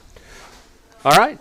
Mark Hall has joined us now from the West Central Trojans. Mark, thanks for coming over. Appreciate it. Tell us who you played and tell us about the game last Friday. We played Winnemac last Friday. Started the game, they scored two quick touchdowns on us, and our kids, they could have folded, could have laid down, but we kept fighting back and took a little bit of momentum back, and were able to hang into the game.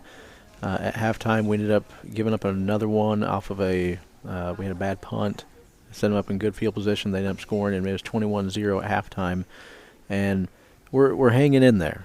It's one of those things that we've made some mistakes in the first half and didn't do some things we needed to do and let Winnemac get some points on board there. And Winnemac is a good team. They are ranked number 4 in the state, so they're ranked that high for a reason. They're pretty good. Offensively, they've got 10 of their 11 starters are seniors on offense, and then on defense, 9 of the 11 are seniors. So they've got guys with experience, and they played well.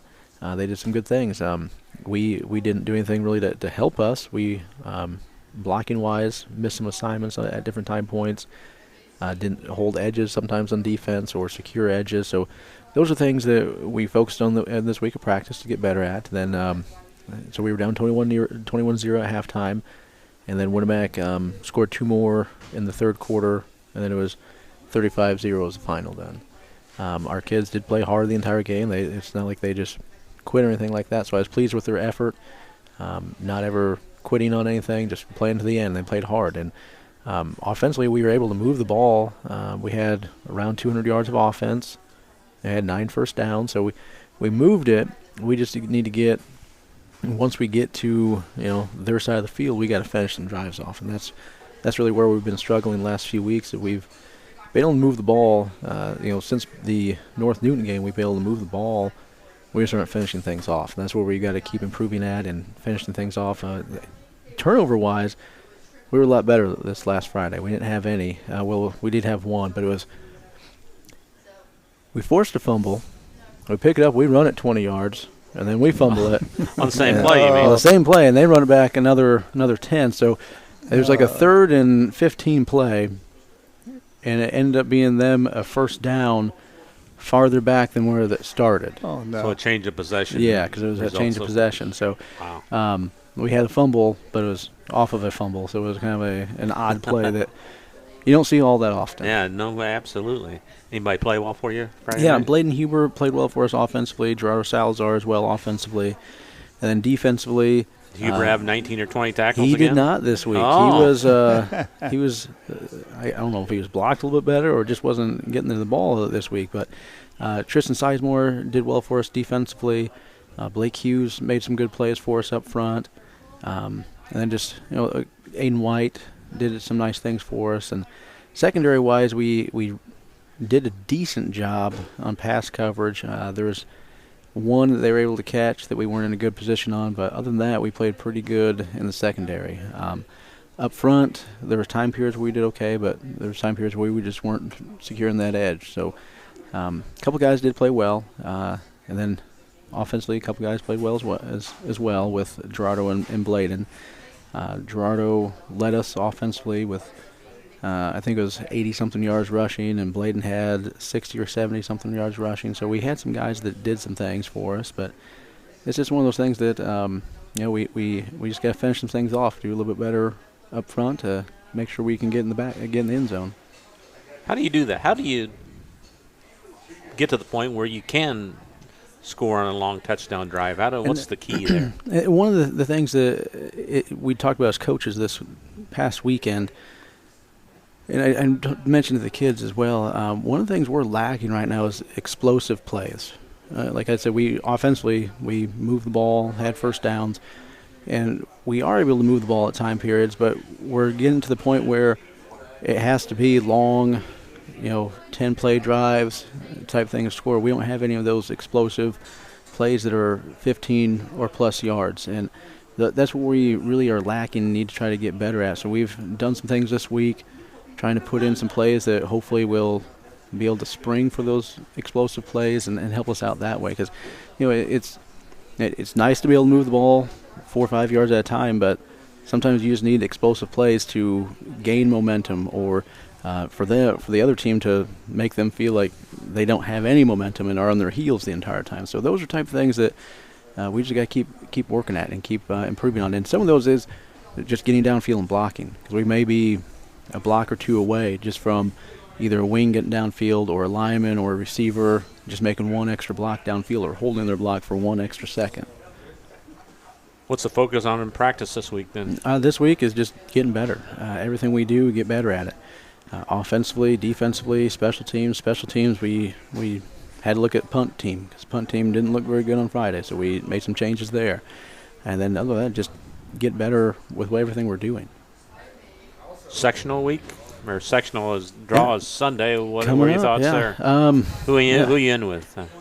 Typically, we end up drawing South Central. Like, we've drawn them, I think, 3 times in the last 5 years. So that's a team we draw a lot. Culver, we have a tendency to draw. Winnemac every once in a while. Judson every once in a while.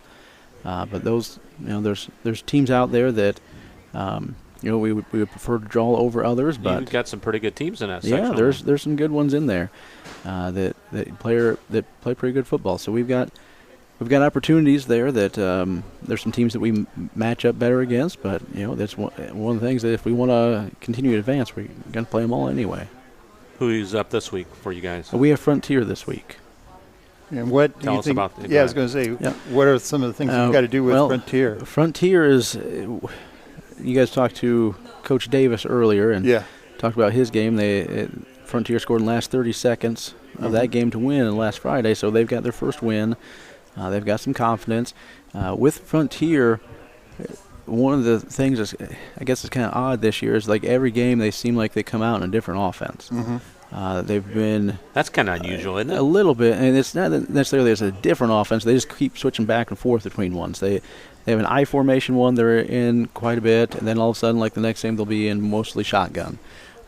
This last Friday, they did have a new formation out of the shotgun where typically it's been shotgun with one back. This last week they had shotgun with 2 backs in there, and that's the first time they had shown that. So it's one of those things that I don't know if they're just trying to figure out what's going to work for them and go from there in the game and then make the decision at some point saying, hey, is it underneath center or is it in shotgun that's going to work better for us? So we've had to prepare for both of them and gone over with the kids what the different responsibilities are based upon what they're in and what they like to do out of it. So hopefully we're prepared and ready to go for Friday. Got to think that's a winnable game, don't you? Yeah, I mean, it's one of those things that these last 2 weeks are conference games, and we've told the kids there's no reason why we can't be competitive and coming out on top on either one of them. Mm-hmm.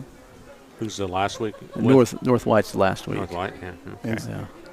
With that, this could, really help spark you guys, couldn't it? I mean, it definitely could, depending on, how we come out and work these last weeks. Last year, we beat Frontier, and then we had some quarantine things that happened between that week and our North White game. So we were missing a couple two-way starters going into that North White game. We lost by 6 inches in that game. So it's one of those things that there's no reason why we can't be right there at the same spot this year with North White. And then as we go into sectional, we could be on a 2-game winning streak potentially. Younger Trojans playing anymore or not? Middle school did finally get to play another game. It's been a while since they were able to play. So that's got to be hard, doesn't it? Yeah, then they had a couple weeks there where it was canceled because of weather. There was a quarantine of another team that happened. So they finally did get to play. It didn't go well. It didn't go the way we wanted it, but the kids, I was told they played hard. So that's what we need to be working on and building off of. They're kind of the same situation we are at the high school level, where we don't have a whole lot of big guys down there, and that's one of the things where as they get older, we just got to keep getting in the weight room and keep getting stronger every chance we get. Mark, I appreciate you coming over. Good luck Friday, and we'll talk to you next Wednesday. All right, okay? Thank you. Mark Hall from the West Central Trojans. Back and wrap things up with Brad Beavis from South Newton right after this on 3KGTheCage.com. Hi, this is Chuck Clark with the Underwood Insurance Agency, formerly Preferred Insurance Group. Are you tired of being sacked every month with your auto insurance bill? Do you feel you just pay your premium to your agent and never hear from them? We at the Underwood Insurance Agency work with over 10 insurance carriers to get you our best rate and coverage we can, and we pride ourselves on serving our customers like they are our family. We are conveniently located in Remington and Lafayette. We can be reached at underwoodagency.com. Reach out to us to score big savings. For over 60 years, Hamster Group has helped build America. In 1958, a small Northwest Indiana builder began constructing homes. Through the years, by following the motto, quality and integrity you can depend on, Hamster Group has grown. Today, Hamster Group is associated around the country with homes, schools, shopping malls, churches, medical buildings, and more. So for your next project, large or small, and quality and integrity you can depend on, call 219-956-3111 and speak with the experts at Hamster Group. Meet you at Arnie's, Rensselaer's go-to pizza, and so much more. Pizza, sandwiches, burgers are here. Don't forget about dessert. Wings, cheese sticks, garlic bread too. Arnie's pizza menu has something for everyone. Dine in or carry out in the best pizza in town. Located across from St. Joseph's College in Rensselaer. Call 219-866-9999 and meet you at Arnie's. High-quality personalized dental service is what they do at Hillcrest Dental. For over 40 years, generations have relied on Hillcrest Dental for beautiful, healthy smiles. Dr. John Ayler and Dr. Jack Drone look forward to seeing you for your next dental visit. For information or to set your appointment, call 219-866-7117. That's 219-866-7117. Or visit hillcrestdental.net. Hillcrest Dental is a proud sponsor of all high school athletics. Working with our customers has been Kentwood Bank's trademark for 87 years. We're dedicated to making your visit a lasting one, and helping you achieve your goals is our #1 priority. With 5 locations, Kentwood Bank offers all loans needed for today's businesses and families, including car loans, mortgages, agriculture, and commercial loans. We're here to make your busy life less hectic by offering online and mobile banking, bill pay, and P2P payments. Member FDIC and Equal Housing Lender. You're listening to The Coach's Cage, presented by the Hamstra Group. If you're looking for some great food before a big game or just any time, stop in at Wagon Wheel Grill and South College Avenue in Rensselaer. From their famous delicious Wagon Master, plus add their famous great homemade chili. These two combinations are a hit at any football game or party. So the next time, stop in at Wagon Wheel and get your Wagon Master burger and chili combo. Call ahead at 219-866-9942. You'll be glad you did, Mr. Kurtz. All right, Jeff Gastineau, Scotty Miller running the board as always on Wednesday night. I'm Bob Kurtz at the Coach's Cage show every Wednesday night at 6 at Arnie's here. And Friday night, big matchup in the Midwest Conference right here on 3KG The Cage. We'll be over at North White as North Newton comes to town. We'll be on the air with a 6:15 pregame, 6:30 kickoff. And we premiered our video broadcast last Friday night over at South Newton, and that was a good game. North White was victorious, but Brad Beavis, I thought your Rebels played pretty darn well. Yeah, we played pretty well. Like I told you, we've been playing good all year, and went out there, and I don't think we disappointed our home crowd. Obviously, it wasn't the outcome that we wanted, but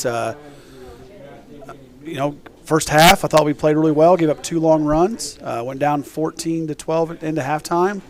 Our quarterback went down, which anybody knows, he's kind of our engine that makes us go, and we're actually able to take a lead in the second half. So we were able to move some pieces around to get things going back in, and just didn't have enough. North White's a team with a lot of energy, and they have some big kids, and their quarterback is a very athletic kid and can make some things happen. So we just didn't have quite enough. I think that we actually took Monday off, so Tuesday we showed film to our players, and I think we definitely seen some areas where we do some things different. Obviously, we think the outcome could have been different there.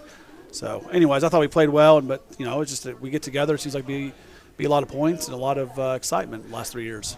Is it a shock when your quarterback goes out, and how do you prepare for that during the week in case something like this happens, or how did you handle all that? Yeah, you have to have a plan in place, and we do. We give our backup, Evan Krug, a few reps here and there. He reps with the second team a little bit. So, he knows what we do, but it was definitely a different game speed for him. I think you could tell that in that first series. Yeah. He kind of knew what to do, but it was just the rush was a little bit quicker, and the guys weren't quite as open. That hole that in JV is you can kind of sell it in there. Well, in varsity you got to pinpoint. You got laser it in there. So it's a learning curve for him. He's a kid that we felt is going to be our future at that position anyway. So we've been kind of prepping him, but it's just a couple weeks into the regular season earlier than what we expected him to be there. So. Throw him in the fire. Yeah. Caden Cruz, what's the status? And what's he doing? Status is kind of week to week. He gets checked. Hurt his shoulder, right? Hurt his shoulder. I don't know how much I can really divulge there, but Right. it's a week to week thing. He gets checked out. Not necessarily season ending at this point. Just a matter of that's a positive thing. Yeah, so that's good for him, for not only for us, but he's also a 3-sport athlete at South Newton. And a senior. So you don't want him to miss anything else. So I think it's just a week-to-week thing. He's got to get some things tightened back up in there. But, it's not a season-ending injury, so that's good. Who played well for you? Really, we had some guys step up. We had some guys get quarantined. Our guards were out and our left tackle, and we had to replace those guys with guys that hadn't had a lot of playing time yet this year. Mm-hmm.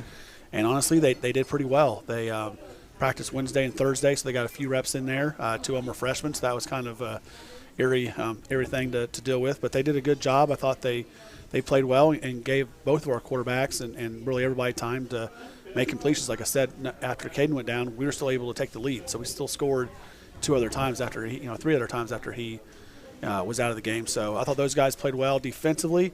We gave up an 88-yard run and a 92-yard run. So it's hard to say we played well, but we did. We just had 2 plays where we let a really good athlete get loose. And they got outside. Yeah, and just got outside of us and, just make one bad step here. So, I thought Luke Patterson stepped up at linebacker a little bit and played. Our DBs, I thought, played really well. Evan Krug got an interception. Caden Cruz got an interception before he was out of the game.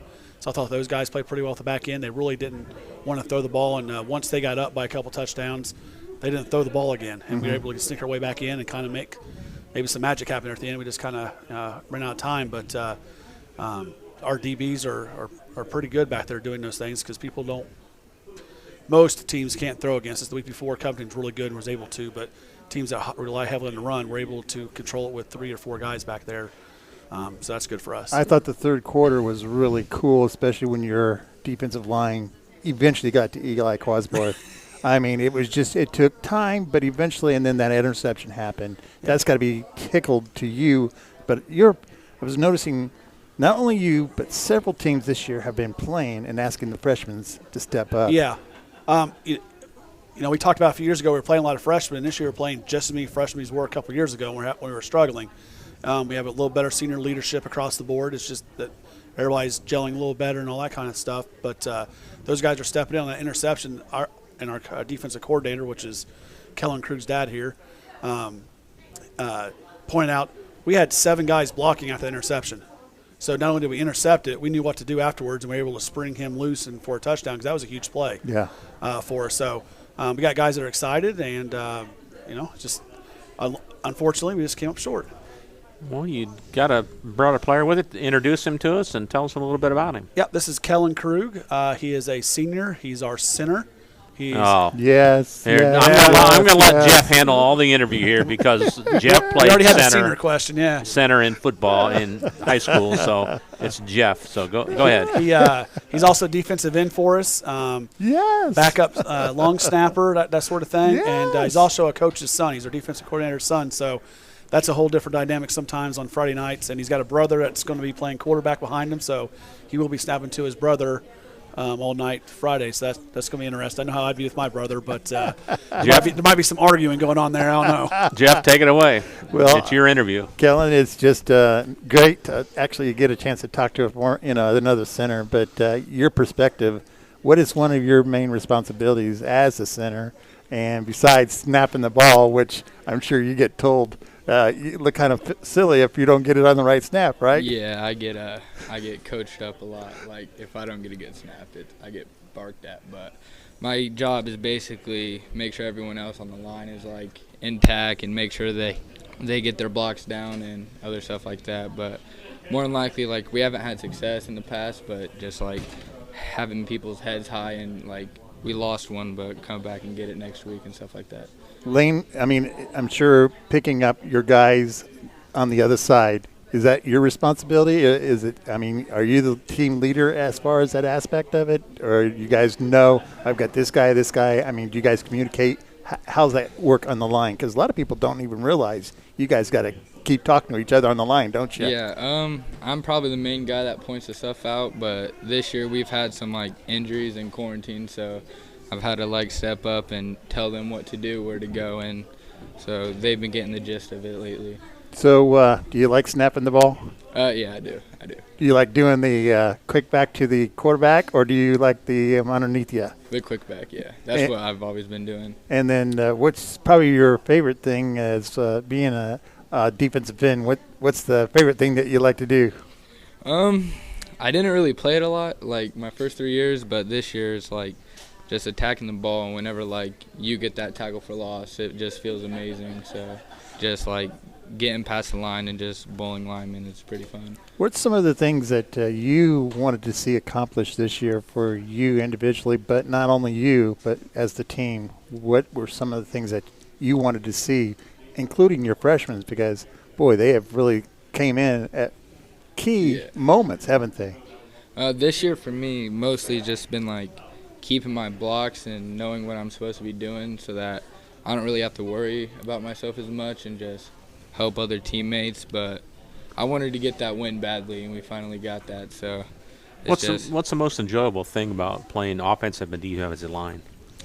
I mean, we don't get a lot of credit, and so like that's when true. We do good, our coaches let us know, and so like it's pretty fun when you win and do good. So does your running backs tell you good job too, or I mean, do they?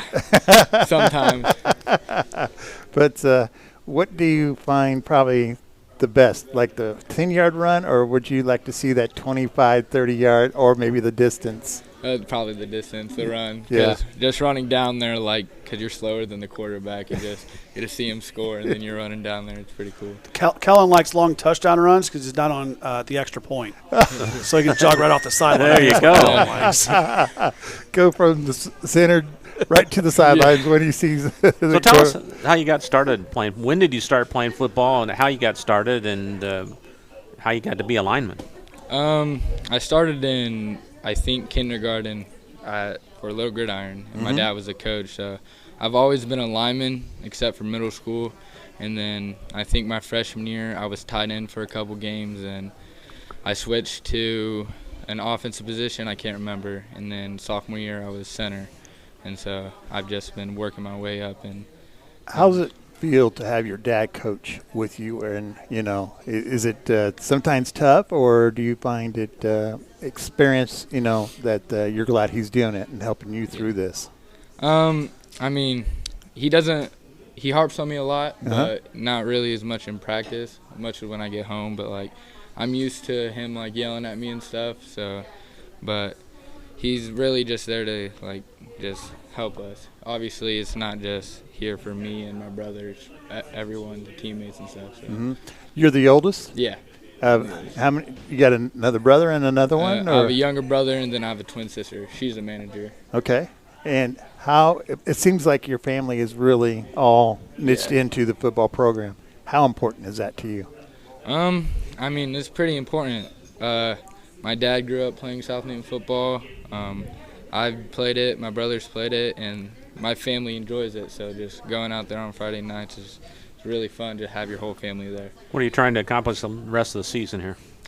Win out, and then hopefully get a good sectional draw, and then make it past to second round. What are your plans after graduation? College, Ivy Tech, or ISU are my main options, but if that doesn't work, probably the military. Kellen, appreciate you coming over. Thank you very much. Brad, let's talk about what you focus on this week. This week we kind of got back to some basics again. We actually gave our kids Monday off. It's a long season.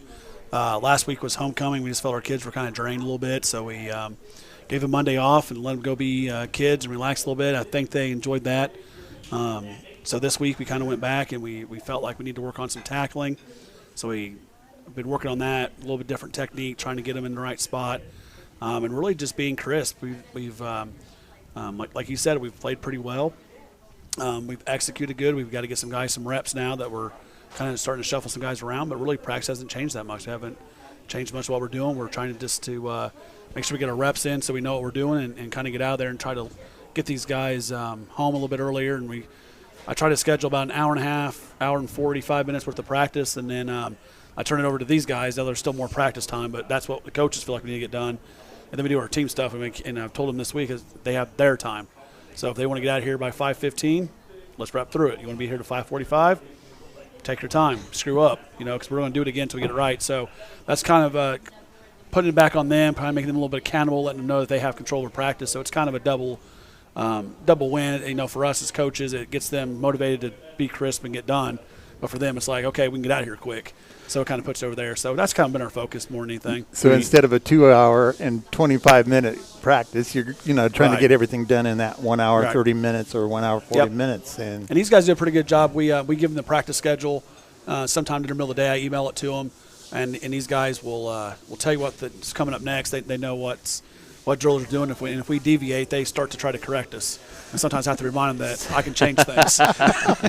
Who you got this week, and tell us about it. Yeah, we got Attica this week. It's an early start. We got a 6 o'clock start, so that's going to be a little bit different for us. At home again, At home, yeah. We're on our home stretch. Yeah. Attica's a tough team. They play hard. Their quarterback is athletic, and we got to control him. They got a receiver that they try to get the ball to, so they run a lot of trips formations and put him on the backside, so you try to single him up. They got a couple big kids up front. They do jump around offense and defensively. We've seen a couple different looks from them in a couple films that we have. So preparing-wise, we had to kind of prepare more general than just towards one thing. So that's kind of been a little bit of a challenge, but I think we got a good strategy for that. So we're looking for another close game probably. That's going to be tough. If we go out there and execute and play, we're going to be right in there in the mix and hopefully make the right plays and and come out victorious. And who do you finish up last week of the regular We got season? Frontier last. Frontier. So that's we haven't played them in a couple of years. That's part of our COVID relief last year. We didn't get to play them, so we haven't played them in a couple of years. Well, that's a winnable game, I'm sure you think. I think so. I haven't seen. We've seen them in the their scrimmage, and that's it. So we don't have anything else other than these guys talking when we meet up on Wednesdays and Saturdays and stuff. So I'm interested to see what they're like. I know they had a good running back last year, and he graduated. So I'm interested to see kind of how they move the ball. But it seems like they must have some talent. It seems like everybody thinks they can score just a little bit, and they just can't quite get over the hump either. It seems to be a common theme. Sectional draw coming up. What are your thoughts on that? Home game. Right? Finishing them off there, all at home, right? Yeah, I don't know. I mean, we got sectional. We got North Judson and Winamac, who seem to be probably the top two teams. Colbert's got to be up there near the conversation, and I feel like there's a bunch of others that are just right there together. So 8-teamer, is it? It's an 8-teamer this year, yep.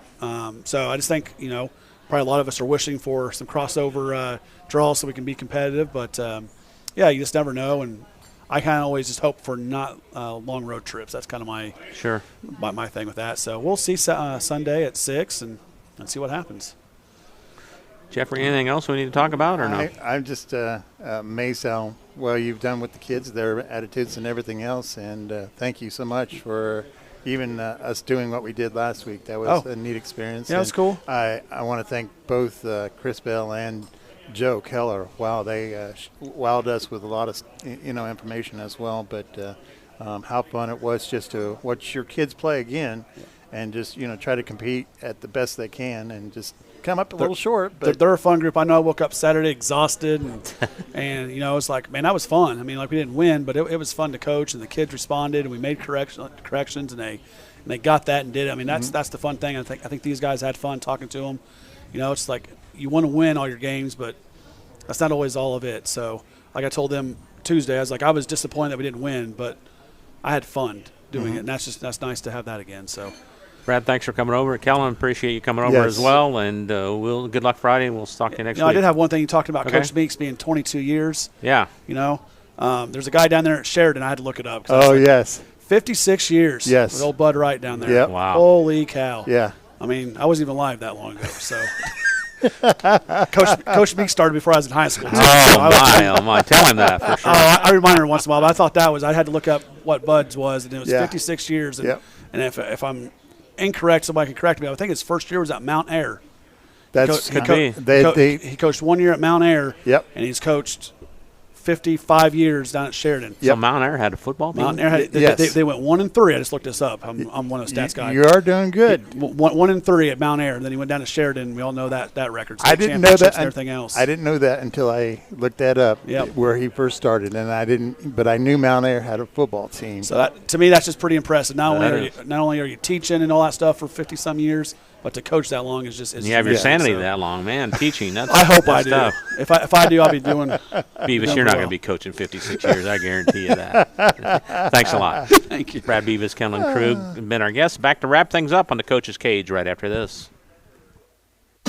Meet you at Arnie's, Rensselaer's go-to pizza, and so much more. Pizza, sandwiches, burgers are here. Don't forget about dessert. Wings, cheese sticks, garlic bread too. Arnie's pizza menu has something for everyone. Dine in or carry out in the best pizza in town. Located across from St. Joseph's College in Rensselaer. Call 219-866-9999 and meet you at Arnie's. Hi, this is Chuck Clark with the Underwood Insurance Agency, formerly Preferred Insurance Group. Are you tired of being sacked every month with your auto insurance bill? Do you feel you just pay your premium to your agent and never hear from them? We at the Underwood Insurance Agency work with over 10 insurance carriers to get you our best rate and coverage we can, and we pride ourselves on serving our customers like they are our family. We are conveniently located in Remington and Lafayette. We can be reached at underwoodagency.com. Reach out to us to score big savings. For over 60 years, Hamster Group has helped build America. In 1958, a small Northwest Indiana builder began constructing homes. Through the years, by following the motto, quality and integrity you can depend on, Hamster Group has grown. Today, Hamster Group's associated around the country with homes, schools, shopping malls, churches, medical buildings, and more. So for your next project, large or small, and quality and integrity you can depend on, call 219-956-3111 and speak with the experts at Hamster Group. Working with our customers has been Kentwood Bank's trademark for 87 years. We're dedicated to making your visit a lasting one, and helping you achieve your goals is our #1 priority. With 5 locations, Kentwood Bank offers all loans needed for today's businesses and families, including car loans, mortgages, agriculture, and commercial loans. We're here to make your busy life less hectic by offering online and mobile banking, bill pay, and P2P payments. Member FDIC and equal housing lender. High-quality personalized dental service is what they do at Hillcrest Dental. For over 40 years, generations have relied on Hillcrest Dental for beautiful, healthy smiles. Dr. John Ayler and Dr. Jack Drone look forward to seeing you for your next dental visit. For information or to set your appointment, call 219-866-7117. That's 219-866-7117. Or visit hillcrestdental.net. Hillcrest Dental is a proud sponsor of all high school athletics. You're listening to The Coach's Cage, presented by the Hamster Group. All right, back to wrap things up here in the Coach's Cage. I'd like to thank all the coaches and players for coming in today and making the show what it is. Thank Arnie's for hosting, as always, on Wednesday night at 6. And Scotty Miller for running the board. Jeff for doing double duty tonight, not only talking but running the camera. And we look forward to Friday night. Great Midwest Conference matchup at North White as the Vikings take on North Newton. The winner of that will be in the driver's seat for the conference championship. So should be a good game. We'll be on air with a 6:15 pregame. It'll be audio only Friday night. Just we want to warn folks that we won't be allowed to shoot video, but we'll have audio only. 6:15 Central Time for the pregame show and 6:30 for the kickoff. For my partners, Scotty Miller and Jeff Gastineau, this is Bob Kurtz from Arnie's. So long, everybody.